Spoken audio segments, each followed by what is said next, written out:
training is very important for two reasons. First of all, there's the safety aspect of it. You take long or short positions. That is why I feel in the shipyard of the city. Jack Lloyd as our guest for the day. Welcome, sir. Thank you. It's a pleasure.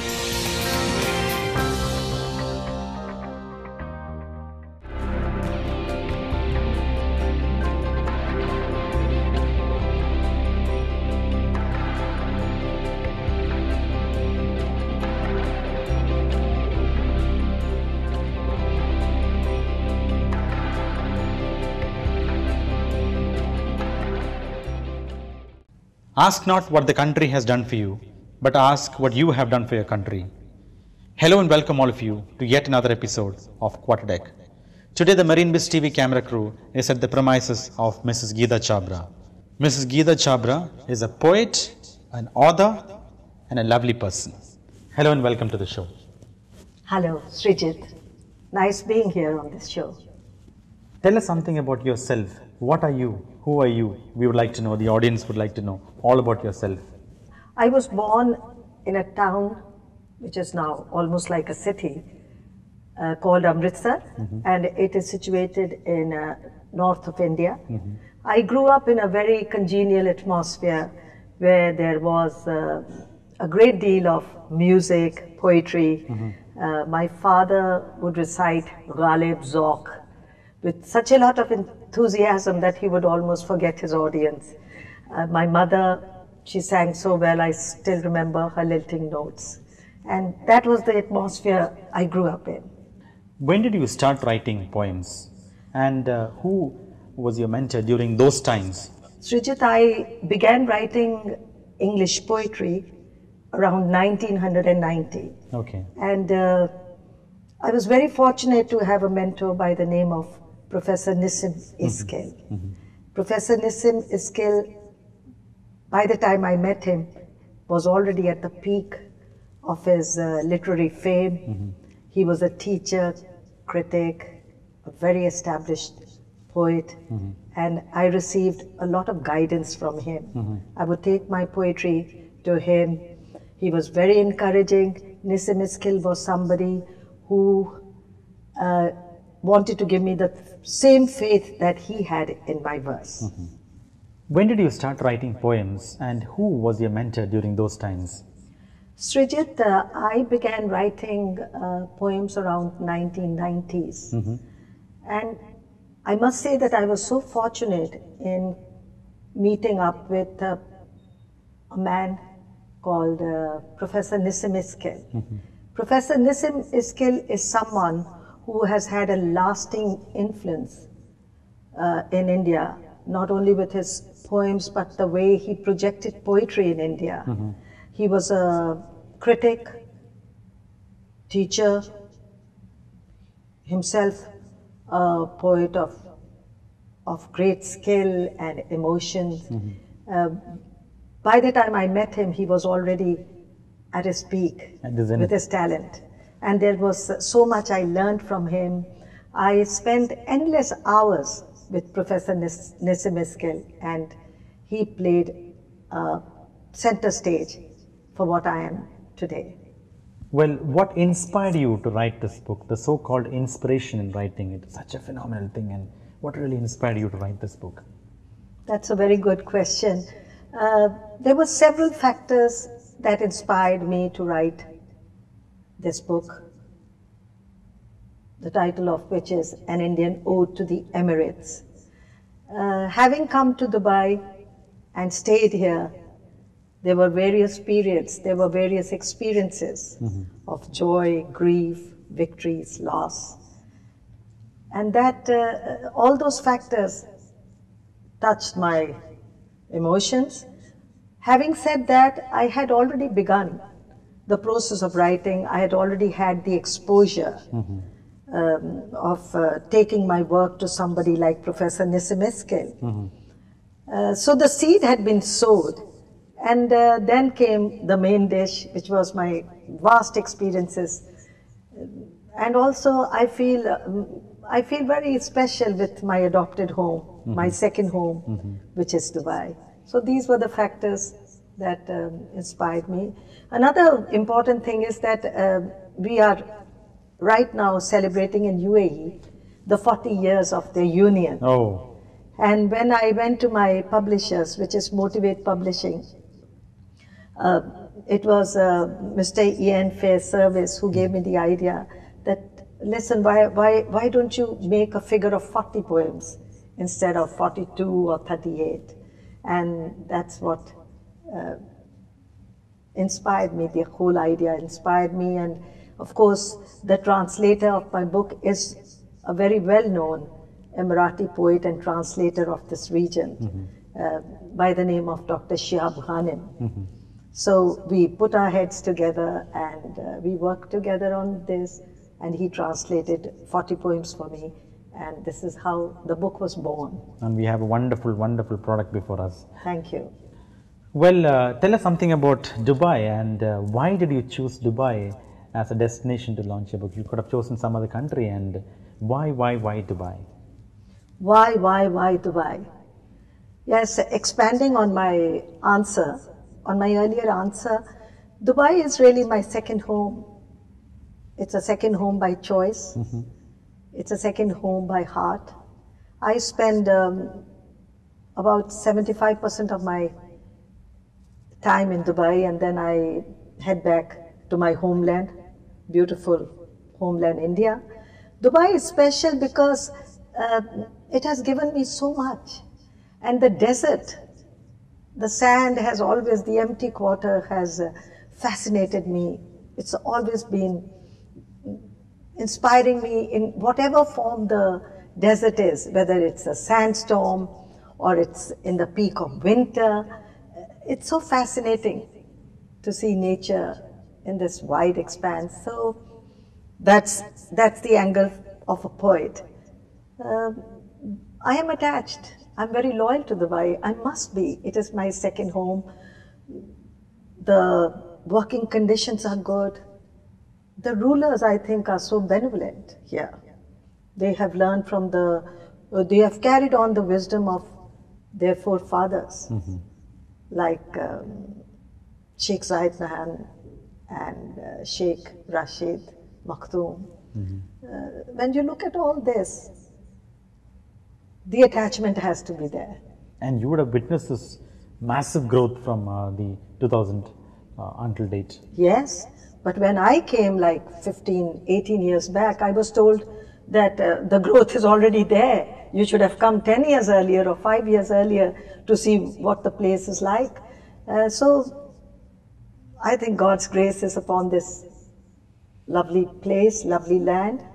And yes, the growth has been phenomenal. An Indian Ode to the Emirates is the title of the book. Tell us something about the title of the book. Yes, An Indian Ode to the Emirates. It really tells what I feel about India and UAE. India and UAE, as we all know, have had trading connections which led to cultural connections between the two countries. So I thought it was so appropriate during this time when UAE is celebrating its 40 years, commemorating 40 years of its union. And there were 40 poems with 40 pictures. The photographs have been shot of this landscape, especially to match with every poem of mine. It's really celebrating the everlasting ties between India and UAE. So that's how we thought about it. Of course, it was a collective thing. Dr. Shihab Ghanem and me spoke about it. And then I had people like John Daikin at the Motivate. You know, he also thought about it. And then that's the conclusion we came to, An Indian Ode to the Emirates. Tell us something about the ingredients of the book, rather the insider of the book. Just a few glimpses. As I said, Srijit, there are 40 poems, and every poem is supported with a pictorial image of the, suiting the poem. Specifically, really, all the 40 poems are more or less either on the philosophical side but the bulk of them are paying tributes to the monuments like Burj Khalifa, or talking about the empty quarter, or I have a poem called Dubai, My Second Home. So that's the theme is also on UAE and my emotions here. There's some poems which are quite serious and sombre. That was the mood at that point when I wrote the poem.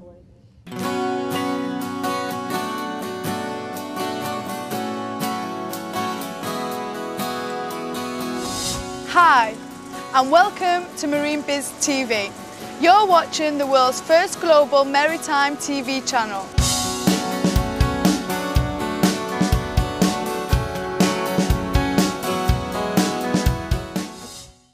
Well, each poem in your book has got its own significance.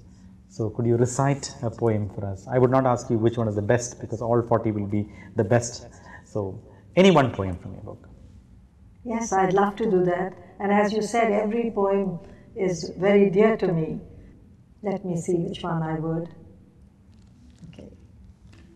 So Srijit, I'm going to recite, and the caption of the poem is An Ode to Burj Khalifa. The world's tallest building, man-made structure. Yes. An Ode to Burj Khalifa. See, the midnight hour is the usual. By and large, the world prepares to sleep, and I am awake. The nocturnal view from my windows is forever a mass of moving cars and substantial lights.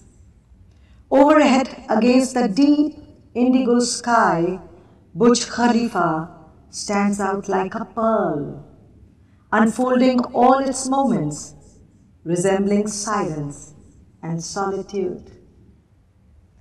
At daybreak, as the city awakens, I will be asleep, draped in a kind of hemlock slumber, deriving a closer view that suits me best, to marvel at the lustrous jewel. Shine then, Burj Khalifa, shine in the glory of your past and future. Remain the tower of towers among names of great nations. Awesome and brilliant. Well, nowadays, the phrase or the statement called time management is so important. If you go to any management school, people talk about time management. So how do you manage time, and how do you bifurcate it between your personal and your professional life? Yes, time management is a very salient aspect which will not only lead us to our goals, but it will give us, if we manage time properly, it will give us quality, quality of life, quality in what we are trying to achieve. I try to do my best. I'll also say that I am busy for almost 12 hours a day. I work, I write, I balance between my family life, and everything that I do is very enjoyable.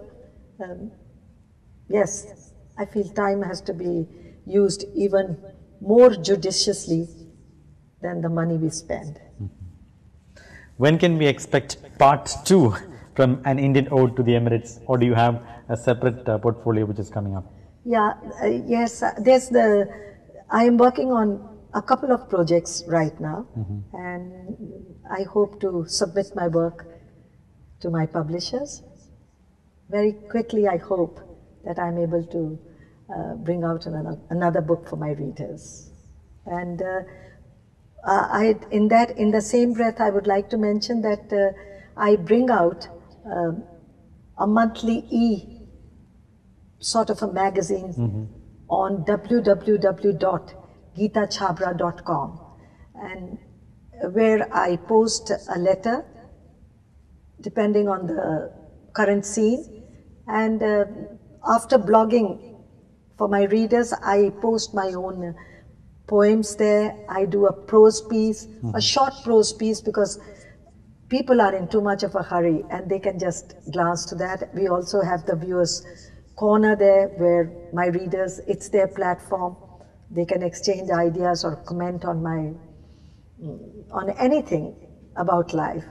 So that keeps me also active, and it makes me bound with the time management factor. And tell us something about your family. How do they support you in achieving this achievement? My family is very supportive. My husband gives me the freedom with my hours. My elder daughter, in fact, she does the back end work for all the creative back end work for my site, www.geetachabra.com. It's done by her company. They are absolutely very, very supportive. And that's one of the reasons that you've come out with such a wonderful, wonderful product.